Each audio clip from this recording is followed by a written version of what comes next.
Bon, bonjour tout le monde. Aujourd'hui, je vais vous parler un petit peu. Alors là, sachez que je viens de changer de dimension.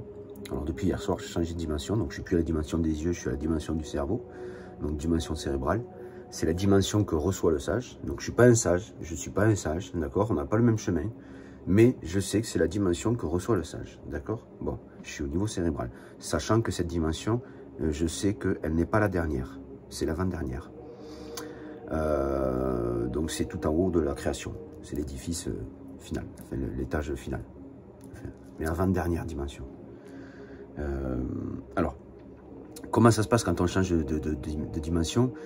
C'est simple, hein. J'ai vraiment une haine envers moi-même, une haine envers le peuple.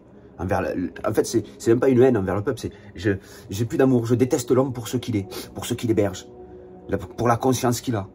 Tout comme je me déteste autant que je déteste l'homme. Imaginez en fait, votre esprit se détache de cette création parce que quelque part vous vous détestez autant que vous détestez les autres. Pour ce que vous êtes, pour ce que les autres sont, dans leur conscience, dans leur état de conscience. Il n'y a plus d'amour en fait. Vous n'avez plus envie de partager quoi que ce soit avec les gens. Vous n'avez plus envie de partager une présence de vous-même. Vous n'avez même plus envie de vivre. C'est ce qui se passe à chaque fois que je change de dimension. Plus envie de vivre, plus le goût d'exister, plus il n'y a plus rien qui m'intéresse. Je m'aime plus, j'aime plus le monde. Voilà, ça c'est avant de changer de dimension que ça se passe comme ça.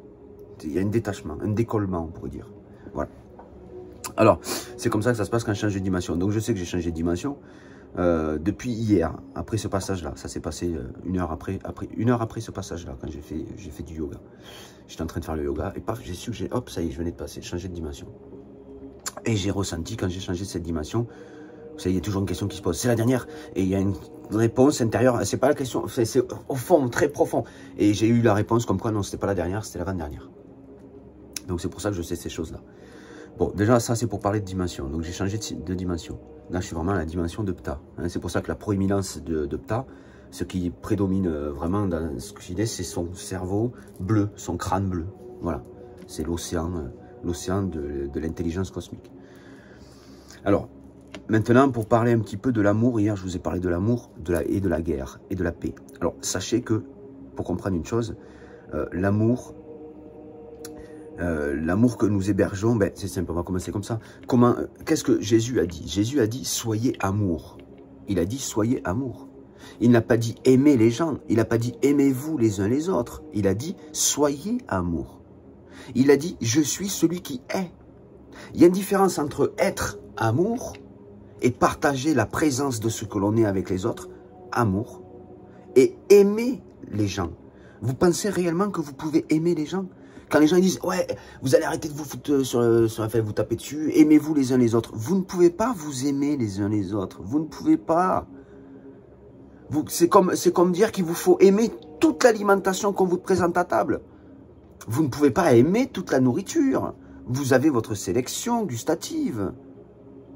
Vous voyez ce que je veux dire? On ne peut pas aimer tout le monde. Donc, c'est avant tout offrir de l'amour aux autres. Aimer les gens pour ce qu'ils sont, c'est les accepter comme ils sont. C'est pas la même chose. On les accepte tels qu'ils sont. Point barre. On n'est pas censé les aimer. On est censé les accepter. T'es pas censé un arbre fruitier qui donne des fruits que t'aimes pas. Tu es censé l'accepter tel qu'il est, l'arbre. Tu vas pas aller le taper. Tu vas pas aller le scier parce que c'est un arbre qui donne des fruits que toi t'aimes pas. Non, il y en a d'autres qui aiment ce fruit, etc. D'accord? Donc, le but, c'est pas d'aimer les gens, c'est de vous aimer, enfin, de vous aimer vous-même, de baigner dans l'amour pour offrir cette présence qu'est amour. Offrir de la présence qui est liée à l'amour que vous hébergez.